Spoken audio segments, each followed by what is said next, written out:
Hello and welcome प्यारे बच्चों, कैसे हो सारे। मैं असीम भारद्वाज स्वागत करता हूं आप सभी का इस सेशन के अंदर बच्चे। आ जाइए जल्दी से अपनी कक्षा के अंदर शुरुआत करते हैं अपने आज के सेगमेंट की बच्चे। सो आज यूनिट हमारी होगी जिसके एमसीक्यू प्रैक्टिस हमें करने हैं सेलुलर ऑर्गेनाइजेशन, यानी बच्चे कोशिकीय संगठन, या आप लोग कह सकते हैं कोशिका या सेल से रिलेटेड जो क्वेश्चन हमारे होंगे उन सभी को बच्चे आज हम डिस्कस करेंगे। तो आप सही बच्चे आ जाइए सेलुलर ऑर्गेनाइजेशन।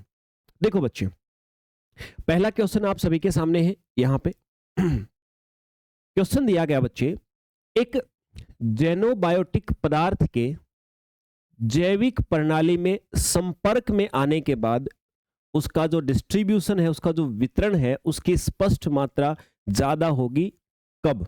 यानी after exposure of xenobiotic substance to a biological system its apparent volume of distribution will be larger. देखिए, आपको यहाँ पे दो तीन टर्म ऐसी दिखाई दी है जो टर्म्स आपको नई हैं आप सभी के लिए, और आप सभी को बच्चे जाननी पड़ेंगी। देखिए, एक जेनोबायोटिक कहा तो ऐसा है, जेनोबायोटिक और हम बायोलॉजिकल ऑर्गेनिज्म हमारे अंदर प्रवेश करेगा तो ज्यादा कब फैलेगा? जेनोबायोटिक्स मतलब कोई दवाई भी हो सकती है। ये परिभाषा मैंने आप सभी के लिए लिखी है घर पे रिवीजन करने के लिए। समझिए बच्चे, जेनोबायोटिक्स ऐसे रासायनिक पदार्थ होते हैं जो किसी जीव या किसी उत्तक या किसी भी बायोलॉजिकल सिस्टम यानी किसी बॉडी के अंदर स्वाभाविक नहीं होते, मतलब नेचुरली हमारी बॉडी में नहीं है वो चीज, लेकिन बाहर से पर्यावरण से हमारे शरीर में प्रवेश करवाई जाती है, उनको बोलते हैं जेनोबायोटिक। कब ज्यादा हमारी बॉडी के अंदर ये फैलेंगी? इनका वॉल्यूम ऑफ डिस्ट्रीब्यूशन मतलब कब ज्यादा फैलेंगी हमारी बॉडी में? जब कोई पदार्थ लिपोफिलिक होता है। लिपोफिलिक का मतलब होता है वो लिपिड यानी फैट में घुलनशील हो, और दूसरा जब वो नॉन आयोनाइज हो, मतलब उस पर चार्ज नहीं हो। चार्ज नहीं होगा तो कोशिका झिल्ली से आसानी से पार कर जाएगा। इसी आधार पे सही आंसर होगा बच्चे बी वाला option, non ionised lipophilic substance, जो कि पीछे आपको बी ऑप्शन में दिया गया है। ओके सर, फिर आ जाइए बच्चे, दूसरा क्वेश्चन आप सभी के सामने है। क्वेश्चन में क्या दिया गया है? मैच करना है बच्चे। आपके सामने चार ऑप्शन इधर है, चार इधर है। बातें वही हैं जो आप लोग पढ़े हो कभी ना कभी, और नहीं भी पढ़े हो तो बच्चे मैंने आपको बताया था कि आपके एग्जाम के अंतर्गत ये खास बात होती है। ये खास बात क्या होती है बच्चे कि कोई भी एक पहले मैच करके देख लो, आपको कोई भी एक आता तो उसी के आधार पे आप लोग कर सकते हो। जैसे बच्चे, अगर यहां पर मैं देखूं, आपसे बोल रहा क्या कि सही संयोजन का मिलान करना है, मतलब कोई कोई ना कोई इनमें से चार ऑप्शन दे रखे हैं, और चार ऑप्शन के आधार पे ये बोल रखा कि कोई ना कोई बच्चे एक ऑप्शन में ऐसा दे रखा जो कि सही मिलान है। तो देखो, यहां पर अगर मैं देखूं तो प्रोकार्योटिक सेल दे रखी है, यूकार्योटिक, यूकार्योटिक प्रोकार्योटिक, मतलब दोनों ही प्रकार के सेल हैं, इनके बारे में बात बता रखी है। मुझे यहाँ पर जो सही दिख रहा है बच्चे प्रोकार्योटिक सेल के विषय में, कि प्रोकार्योटिक सेल जो होती हैं वो 5 माइक्रोमीटर से छोटी होती हैं, और इनके अंदर मेम्ब्रेन नहीं होती है ऑर्गेनेल्स के चारों तरफ। आप सभी जानते हैं यूकार्योटिक सेल जो होती है ना, वहां पर डेफिनेटली ऑलमोस्ट सभी जो ऑर्गेनेल्स होते हैं, जैसे माइटोकॉन्ड्रिया होता है, प्लास्टिड होता है, उनके चारों तरफ आपको झिल्ली पाई जाती है, न्यूक्लियस के चारों तरफ पाई जाती है, लेकिन प्रोकार्योटिक में आपने सुना होगा नहीं पाई जाती। तो चौथे वाला मुझे सही दिख रहा बच्चे, और यहाँ पे ऑप्शन में एक ही कोई चूज करना है, तो फोर्थ वाला मेरे हिसाब से क्या हो जाएगा प्यारे बच्चों? सही हो जाएगा। चलते हैं बच्चे अगले क्वेश्चन पे। क्वेश्चन नंबर 3 क्या कह रहा है आपको? For which type of ions, किस प्रकार के आयंस के लिए जो हमारी झिल्ली होती है उसका विश्राम क्षमता सैद्धांतिक नरनष्ट क्षमता के करीब होता है? क्या बोल दिया इसने? देखो भाई, इसने कहा कि कोई भी बायोलॉजिकल मेम्ब्रेन, भाई कोई भी झिल्ली है, हमारे शरीर के अंदर कितने सारे ऑर्गेनेल्स हैं, कितनी सारी सेल हैं, और लगभग सारे ऑर्गेनेल्स और सेल किसी न किसी झिल्ली से घिरे हुए होते हैं। अब कुछ आयंस जो होते हैं वो झिल्ली के आर पार जा सकते हैं। तो एक तो होती है बच्चे नरनष्ट नरनष्ट क्षमता, यानी नरनेस्ट पोटेंशियल होती है, मतलब होता है कि कोई भी जो आयन है उसकी मैक्सिमम आर पार जाने की क्षमता। तो इसने बोला कि नरनेस्ट क्षमता है उसी के बराबर क्षमता कब होगी? ऑब्वियस सी बात तभी होगी जब आयन सबसे ज्यादा आर पार जा सकेगा। देख लीजिए मेरे भाई, यहाँ पे दिया हुआ है, यानी जो आयन इम्परमिएबल है, नहीं भाई ये तो नहीं होगा। Ions which are permeable, ions which are least abundant, ions which are most abundant. तो समझ गए ना आप, यहाँ पर होगा बी वाला ऑप्शन हो जाएगा बच्चे। जो आयन्स आपके सबसे ज्यादा क्या है सर, आर पार जा सकने वाले होंगे, उन्हीं के लिए नर्नेस्ट पोटेंशियल बराबर होती है रेस्टिंग पोटेंशियल के। समझ गए बात को, लिखा हुआ पूरी व्याख्या बच्चे। जो कोई भी झिल्ली होती है ना, उसका रेस्टिंग मेम्ब्रेन पोटेंशियल उसी आयन के नर्नेस्ट पोटेंशियल के सबसे करीब कब होता है, जो आयन उस समय झिल्ली के लिए सबसे ज्यादा परमिएबल होता है। क्योंकि जिस आयन की परमिएबिलिटी अधिक होती है वो झिल्ली के दोनों तरफ अपना इक्विलिब्रियम स्थापित कर लेता है, मतलब उतने ही आयन उधर हैं उतने ही इधर रहेंगे बच्चे, और यही वैल्यू होती है आपके नर्नेस्ट इक्विलिब्रियम, इसी को तो कहा गया है। तो आंसर क्या आ जाएगा आपका, बी वाला आ जाएगा। Okay sir, Pushpa Sahu very good afternoon भाई। फिर इसके बाद सर अगला क्वेश्चन हमारे सामने दिया गया, क्वेश्चन नंबर 4। मानव चिकित्सा स्वास्थ्य देखभाल में जो लिपोसोम होते हैं उनका प्रमुख क्या अनुप्रयोग है। लिपोसोम अभी पढ़ा था बच्चे आपने, और लिपोसोम के बारे में ही क्वेश्चन आपको दिया गया। देखिए लिपोसोम क्या होते हैं, लिपोसोम छोटे छोटे फॉस्फोलिपिड के पैकेट होते हैं जिनका उपयोग दवाइयों को सीधे हमारे टारगेट सेल तक पहुंचाने में किया जाता है। ठीक है, लिपोसोम का सबसे बड़ा उपयोग होता है हमारी बॉडी के जिस कोशिका तक हमें ड्रग यानी मेडिसिन पहुंचानी है वो वहीं तक पहुंचाते हैं उसको। तो यही पूछा था बच्चे, लिखा भी हुआ application, drug delivery for cancer and other disease. Cancer या फिर और भी जो बीमारियां हैं उन बीमारियों के केस में लिपोसोम का उपयोग होता है दवाइयों को सही जगह तक पहुंचाने के लिए। सही जगह तक पहुंचेगा तो बाकी की सेल को नुकसान कम होता है बच्चे। ओके सर, अगले क्वेश्चन पे आ जाइए। क्वेश्चन नंबर 5 क्या कह रहा है बच्चे आपको। देखिए दिखने में क्वेश्चन थोड़ा सा उटपटांग सा लग रहा है बिल्कुल आसान। जो चीजें आपने पढ़ी हैं उन्हीं में से क्वेश्चन है बच्चे। दिखने में थोड़ा आपको ऐसा लग सकता है कि पता नहीं सर यहाँ पे क्या ही बोल रहा है। देखो भाई, if hydropathy index value, hydropathy index value, देखो 2 अमीनो एसिड हैं, इसने बोला एक अमीनो एसिड है X और एक होता है Y, 2 प्रेजेंट है, इनके लिए एक इंडेक्स निकाला जाता है। अब ये इंडेक्स को बोलते हैं हाइड्रोपैथी इंडेक्स। तो एक अमीनो एसिड के लिए इसकी वैल्यू +4.5 है और एक के लिए इसकी वैल्यू -4.5 है। ठीक है ना, ये आपसे बोला है। तो आपसे बोला कि हम क्या समझे इस बात से। देखिए बच्चे, पहले तो मैं आपको ये समझाना चाहता हूं कि ये हाइड्रोपैथी इंडेक्स होता क्या है, क्यों निकालते, समझिए जरा। हाइड्रोपैथी इंडेक्स अमीनो एसिड की हाइड्रोफोबोसिटी या हाइड्रोफिलिसिटी के बारे में बताता है। मतलब कोई अमीनो एसिड जल में घुलना चाहता है या जल से दूर भागना चाहता है, ये बताने के लिए हम एक इंडेक्स निकालते हैं जिसको हम लोग क्या कहते हैं बच्चे, हाइड्रोपैथी इंडेक्स कहते हैं। अगर इसकी वैल्यू पॉजिटिव है तो मतलब इसका मतलब ये है कि जो अमीनो एसिड है ना वो हाइड्रोफोबिक है, वो जल से दूर भागना चाहता है। अगर इसकी वैल्यू निगेटिव में है तो इसका मतलब जल में घुलना चाहता है।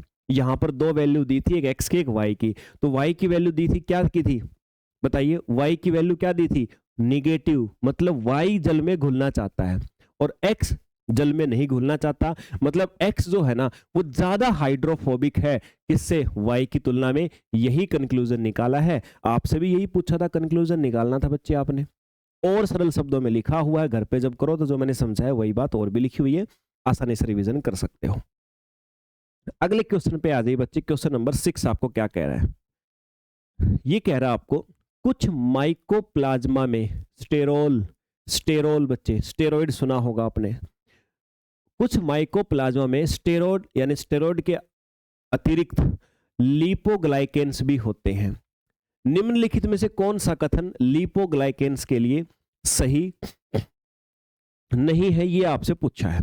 समझिए बच्चे, अब ये एक्सप्लेनेशन पूरी देखिएगा आप लोग। लिपोग्लाइकेन्स जो होते हैं ना वो मेरे भाई स्ट्रक्चरली अगर देखा जाए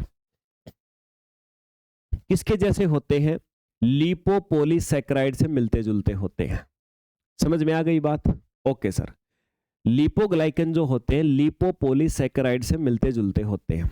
माइकोप्लाज्मा एक जीवाणु होता है, उसके सेल वॉल में ये नहीं होते हैं, इसलिए इनमें लिपोपोलीसैकेराइड नहीं पाया जाता, यानी एलपीएस नहीं पाया जाता है।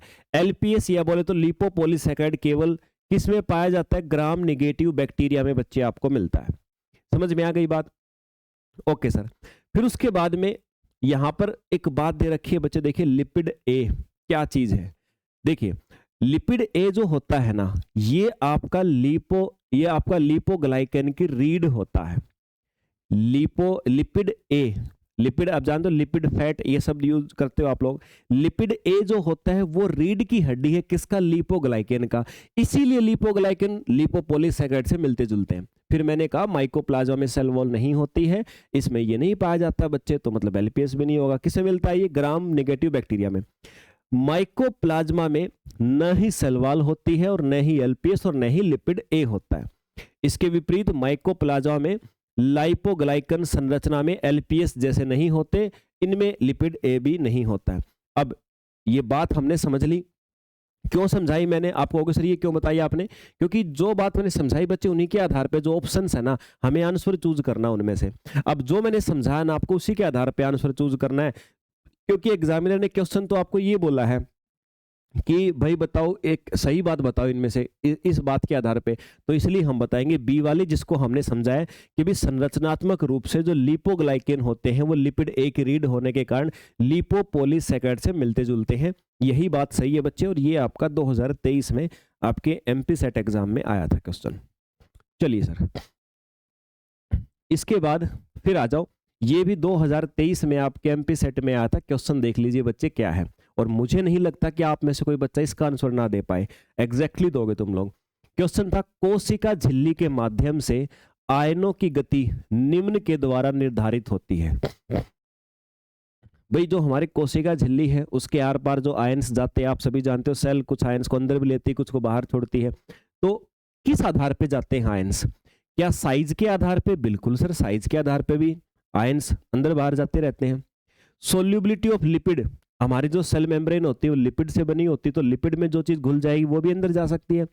और दूसरा चार्ज ऑन देम, चार्ज के आधार पे भी होता है बच्चे, आवेश के आधार पे। अगर सेल मेम्ब्रेन पे जो चार्ज है वही चार्ज अगर किसी मॉलिक्यूल पे हो तो दूर भागते नहीं जा पाएगा, तो चार्ज भी एक फैक्टर है। तीनों ही फैक्टर हैं बच्चे, तो आंसर क्या आ जाएगा सर? डी वाला आ जाएगा। बिल्कुल मानसी, वेरी गुड आफ्टरनून। बिल्कुल भाई डी आंसर है, समझ गए ना? ओके सर, 8वें क्वेश्चन पे आ जाओ बच्चे। क्या कह रहा है आपको? सोडियम पोटेशियम पंप जो होता है इसकी खोज किसने की थी? अब ये भी एमपी 2023 में आया था बच्चे, ध्यान रखिएगा, घबराना नहीं है। कई बार बच्चे सिलेबस को देख के डर जाते हैं कि सर इतना सिलेबस, सर ये तो सारा सिलेबस हमारा नेट वाला दे रखा है, सर कैसे करेंगे? बहुत डीप होता है सर वो तो। बच्चे देखो, आइडियली तो ये होता है कि तुम एक साल अगर रोज एक क्लास देखो तो भी खत्म नहीं होगा। वो टॉपिक्स के नाम है ऐसे हैं। लेकिन मैं इतनी बता देता हूं बच्चे, सेट एग्जाम जब आप देते हो, देखो सेट वाले क्वेश्चन नेट में भी आते हैं, नेट में कुछ एक्स्ट्रा भी आते हैं, बहुत सारे एक्स्ट्रा आते हैं, है ना, बहुत अच्छे लेवल के भी आते हैं, लेकिन वहां भी आते हैं। मतलब ये बोलो कि सेट में जो क्वेश्चन आते हैं वो 40% क्वेश्चन नेट में भी आते हैं, बट उससे ऊपर लेवल वाले सेट में नहीं आते। सिलेबस के टॉपिक सारे सेम होते हैं बट आते नहीं है सारे क्वेश्चन। बच्चे डर जाते हैं, सर कैसे करेंगे सर, ये तो लेवल बहुत हाई है। हाई होता है, नेट का तो हाई है, टॉपिक्स के नाम सेम है सिलेबस में, सेट के भी वही टॉपिक होते हैं, नेट के भी।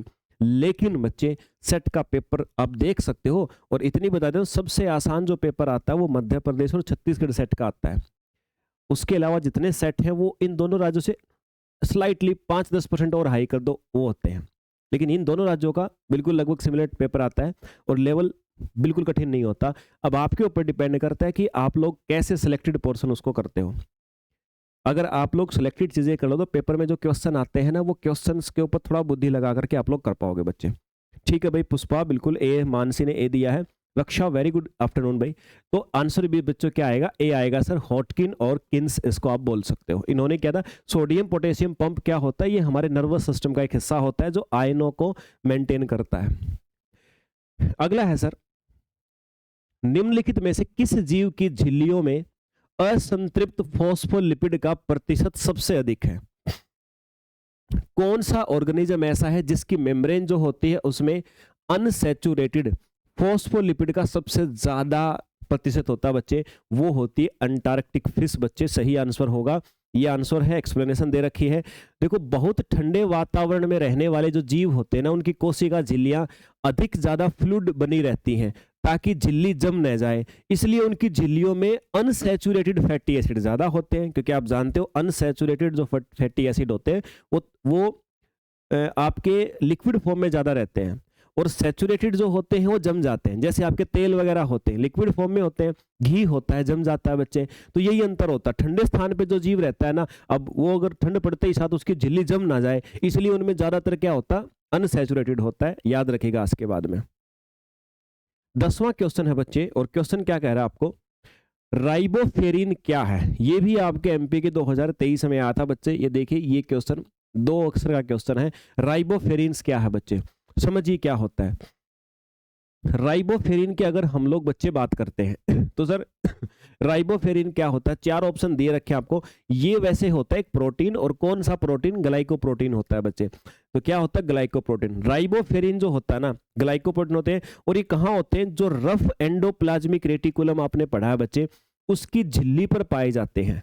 रफ एंडोप्लाज्मिक रेटिकुलम जो होता है, जो आपकी खुरदरी अंतः प्रद्रव्य जाली का आपने पढ़ा होगा, उसकी सतह पे बच्चे पाए जाते हैं, और इनका मुख्य काम होता है राइबोसोम को एंडोप्लाज्मिक रेटिकुलम से जोड़ के रखना। ये इनका काम होता है बच्चे। तो आंसर भी आ जाएगा सर ए वाला।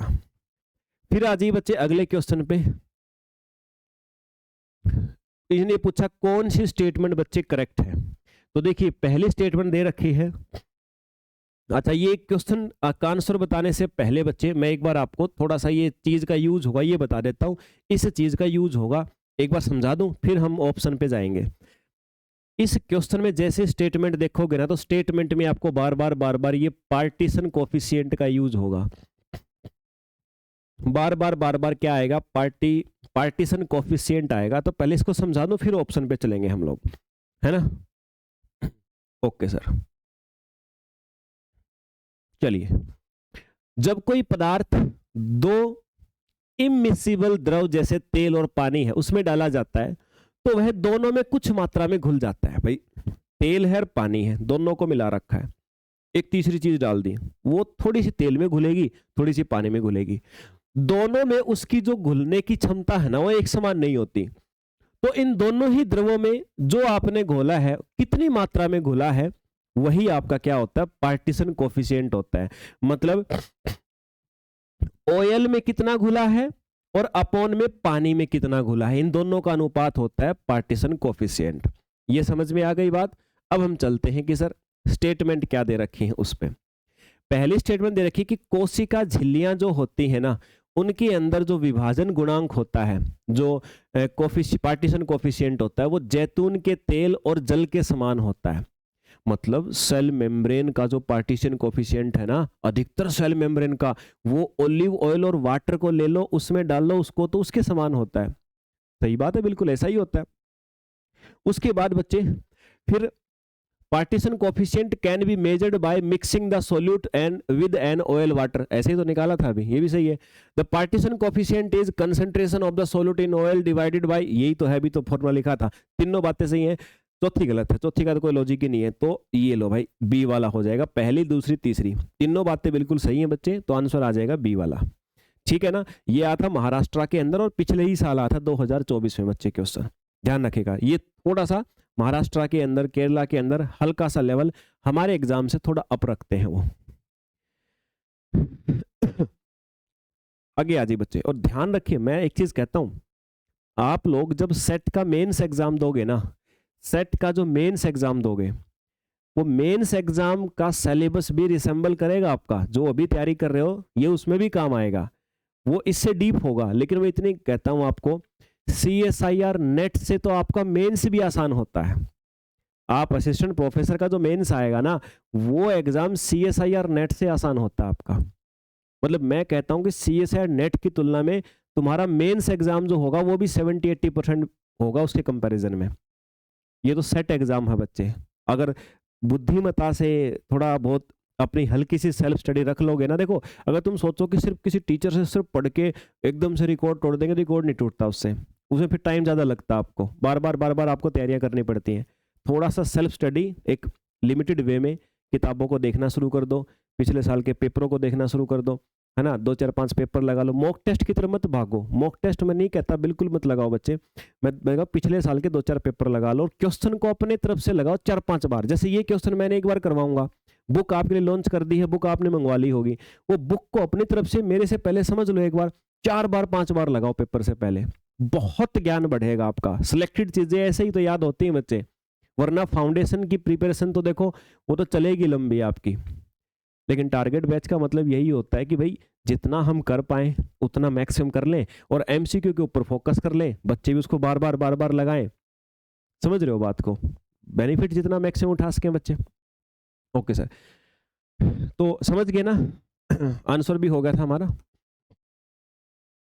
फिर आ जाओ बच्चे आगे, 12 number question, which one of the following is not a part of cell theory. कोशिका सिद्धांत आप सबने सुना है बच्चे, ये भी 2024 में पिछले साल आया था और बहुत आसान सा क्वेश्चन है। कोशिका सिद्धांत सेल थ्योरी आई थी, याद है कि नहीं याद है, बताइए। स्लाइडेन और स्वान ने दिया था ना सेल थ्योरी, उसने बहुत सारी बातें बताई थी। पहली बात, ऑर्गेनिज्म जो होते हैं वो कोशिकाओं से बनते हैं, ये तो थी बात सही है। और सेल जो होती है वो कार्यात्मक इकाई होती है, फंक्शनल यूनिट होती है, बिल्कुल। Cell in a multi cellular organism arise from pre existence, मतलब हमारी बॉडी में जो नई नई सेल रोज बन रही है ना, वो पहले से उपस्थित सेल से बनती है, ये बात भी सही है। फिर इसने कहा कि जो बहुकोशिकीय जीव होते हैं उसमें जो नई सेल बनती हैं वो पहले से जो सेल है उनसे नहीं बनती। अरे ये तो गलत बात होगी ना मेरे भाई, तो यही सही होगा, इसने गलत ही पूछा था आपसे। चलिए समझ में आ गई बात। अगले क्वेश्चन पे आ जाओ। नीलम सर नेगेटिव मार्किंग सारी जानकारी देंगे नीलम, अभी जैसे ही ये होने दो एग्जाम, उसके बल्कि इसी शायद कल या परसों में मेंस के बारे में पूरी इन्फॉर्मेशन दूंगा आपको। एक वीडियो आएगी कल ही आ जाएगी, उसमें सारी इन्फॉर्मेशन दूंगा आपको मेंस के बारे में, बिल्कुल बेफिक्र रहिए। पेपर भी आपको दिखाऊंगा कैसा होता है।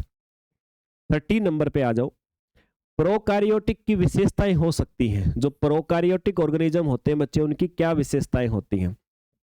एक यूकारियोटिक सेल होती है, एक प्रोकारियोटिक, तो देख लो इनमें से आसान सा क्वेश्चन है।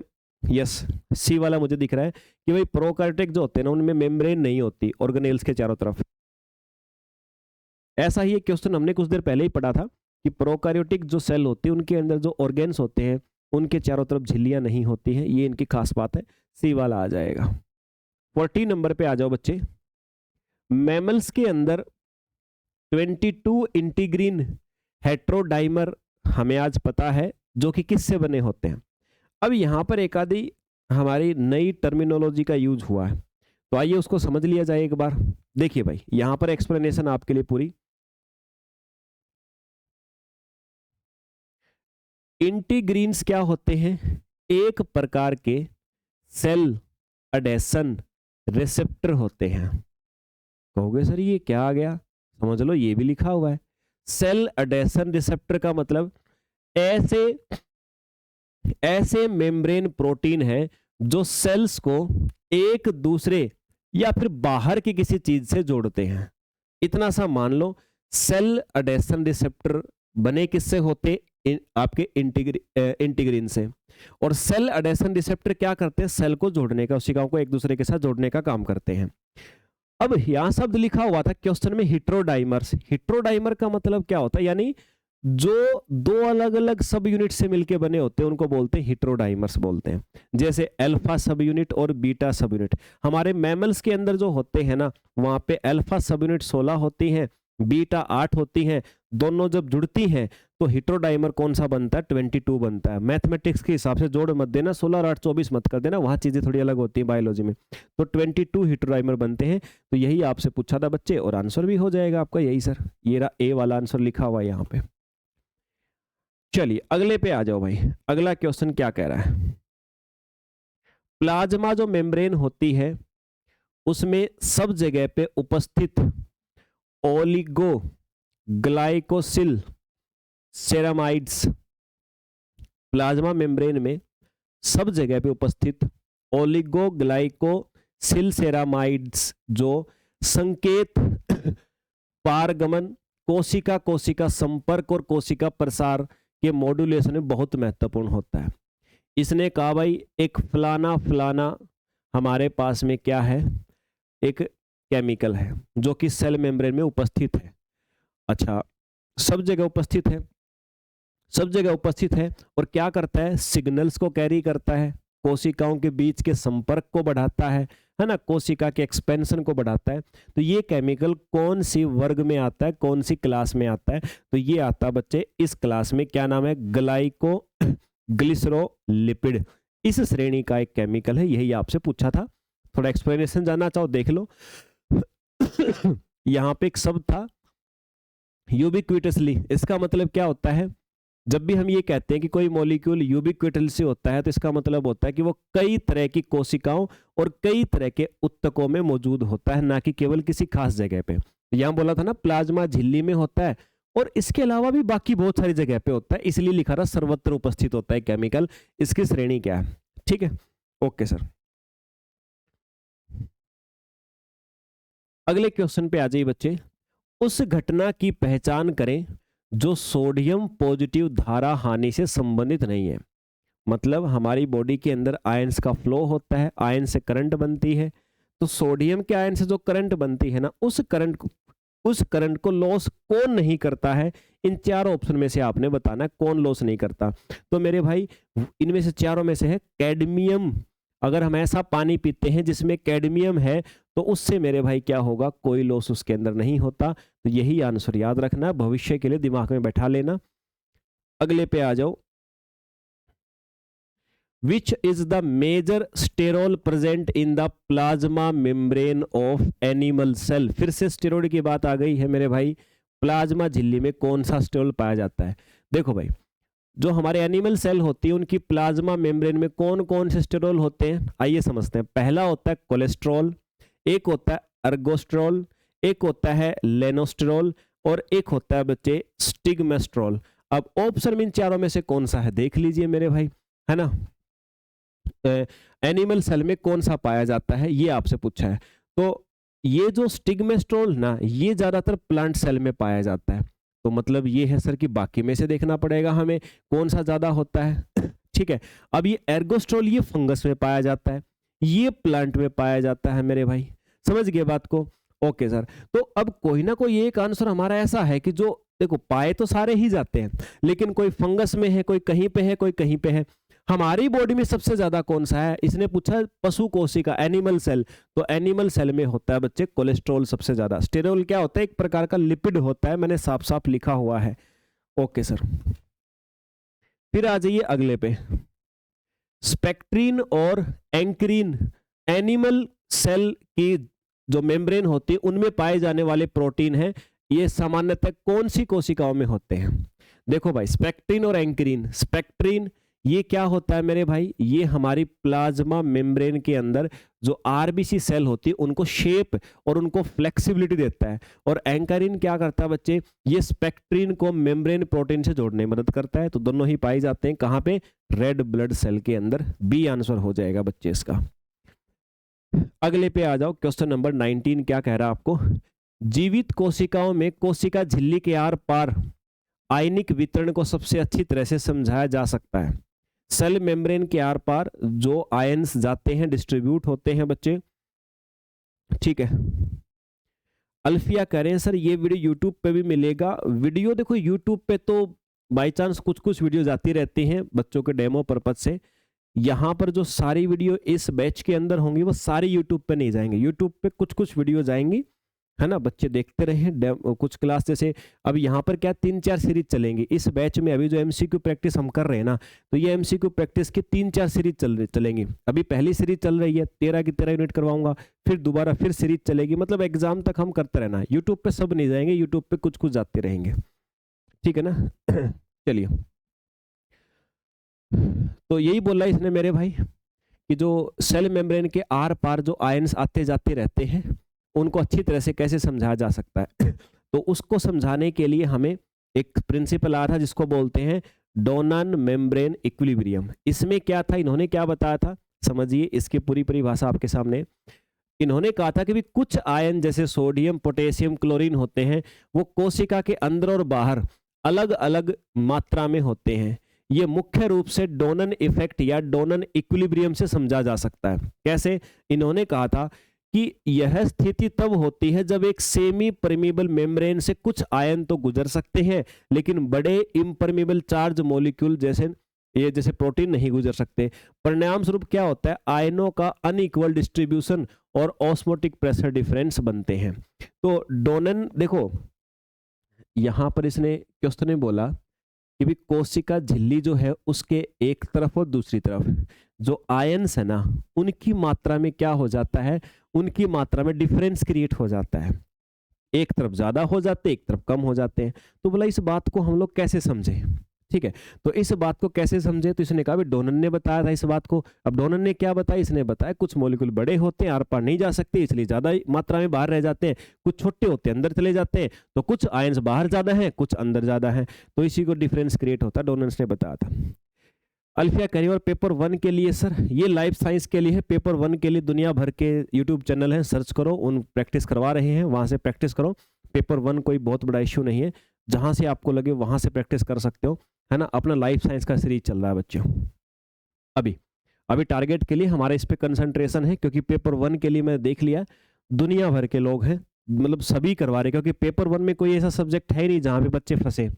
सिर्फ पढ़ने का है। न्यूज़पेपर पढ़ते हो, वैसे ही पेपर 1 की सारी यूनिट खत्म हो जाती है, आप पढ़ लेते हो तो उसमें मुझे नहीं लगता कि समय हमें खराब करना चाहिए। बाकी कोशिश करेंगे, अगर समय रहा तो लास्ट में एक एक क्लास उन सभी के ऊपर दी जा सकती है, बट मेन कंसंट्रेशन हमारा लाइफ साइंस पे रहेगा। चलिए भाई, हो गए ये तो। 20 नंबर पे आ जाओ। एक्टिव ट्रांसपोर्टेशन और फैसिलिटेटेड डिफ्यूजन के बीच मुख्य अंतर क्या है? भाई सेल के आर पार, कोशिकाओं के आर पार बहुत सारे मटेरियल्स का ट्रांसपोर्ट होता रहता है। कई प्रकार के पदार्थ इधर उधर जाते रहते हैं मेरे भाई, है ना।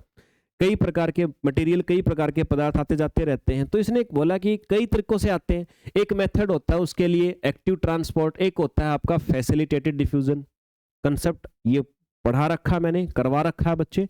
जिस बच्चे ने पढ़े सारे लेक्चर देखे हैं, जिसने एक आधा लेक्चर देख के छोड़ दिया, रहे ये तो आता है वो आता है, अगर ये छोड़ रखे हैं तो चिंता मत करो, कुछ नहीं होने वाला। लेकिन अगर सीक्वेंस में बिल्कुल पेशेंस के साथ किए हैं, ये सारी चीजें हमने करी हैं। ठीक है सर, ये एमसीक्यू की पीडीएफ मिल सकती है? ये तो ग्रुप में आती है, ये तो ग्रुप में आती है, और बाकी आपके बैच में भी डाली जाएंगी। और जो टेलीग्राम है, मैं 1-2 दिन का टाइम दो, कल बल्कि कल आ जाएंगी सारी। ये दूसरी क्लास है आज, ये सारी पीडीएफ ग्रुप में आ जाएंगी। और आपके जो जिन बच्चों ने पावर एमसीक्यू बैच में हैं, उन सब का ग्रुप बन जाएगा आज, तो ग्रुप में आएंगी सारी की सारी। चलिए भाई तो क्या अंतर है? देखो, एक्टिव ट्रांसपोर्ट, मैं आपको पहले आंसर बता दूं ना, तो एक्टिव ट्रांसपोर्ट का मतलब होता है वो ट्रांसपोर्ट, यानी आयंस का झिल्ली के आर पार जाने का वो तरीका जिसमें एनर्जी खर्च होती है, वो एक्टिव होता है। और इसमें एनर्जी खर्च नहीं होती। मेनली बस यही है बच्चे, मेनली डिफरेंस यही है। अब इसके लिए एक्सप्लेनेशन मैंने पूरी लिखी है, आसानी से पढ़ना आप लोग। सही आंसर सी है। एक्टिव ट्रांसपोर्ट में एनर्जी खर्च होती है मॉलिक्यूल्स को मूव करने के लिए, और फैसिलिटेटेड डिफ्यूजन में नहीं होती। बस यही है, सही आंसर लिखा हुआ है। बाकी आप पढ़ना, मैं पूरा पहले ही समझा चुका हूं। क्वेश्चन नंबर 21 है बच्चे, आ जाइए जरा। Which of the following proteins bind to calcium during excitation concentration coupling? निम्नलिखित में से कौन सा प्रोटीन हमारे जो मसल्स होती है ना, देखो हमारी मसल्स को एक्सपेंड और संकुचित करने के लिए क्या होता है कि कैल्शियम आवश्यक होता है। लेकिन कैल्शियम क्या करता है? कैल्शियम किसी प्रोटीन के साथ जुड़ता है तब ऐसा होता है। तो आपसे ये पूछा हो प्रोटीन कौन सा बच्चे, वो होता है आपका ट्रोपोमायोसिन सॉरी ट्रोपोनिन। डी वाला आंसर आपका आ जाएगा ट्रोपोनिन बच्चे। फिर आ जाइए अगले क्वेश्चन पे। माइटोकॉन्ड्रिया के मैट्रिक्स में जो छोटे छोटे प्रोटीन पाए जाते हैं, उनकी प्रकृति कैसी होती है? तो उनकी प्रकृति होती है बच्चे हाइड्रोफिलिक, मतलब जल में घुलनशील होते हैं। फिर अगला क्वेश्चन आप सभी के सामने दिया गया है, नाभिकीय छिद्रों की संख्या किस पे निर्भर करती है? देखो भाई, जो नाभिक होता है उसमें पोर्स होते हैं। ये पोर्स जो होते हैं मुख्य रूप से कहाँ होते हैं? ये मेम्ब्रेन पे पाए जाते हैं। नाभिक के चारों तरफ जो झिल्ली होती है उसमें पोर्स होते हैं। पोर्स क्यों होते हैं? क्योंकि अंदर के मटेरियल को बाहर, बाहर के मटेरियल को अंदर आना पड़ता है, इसलिए होते हैं।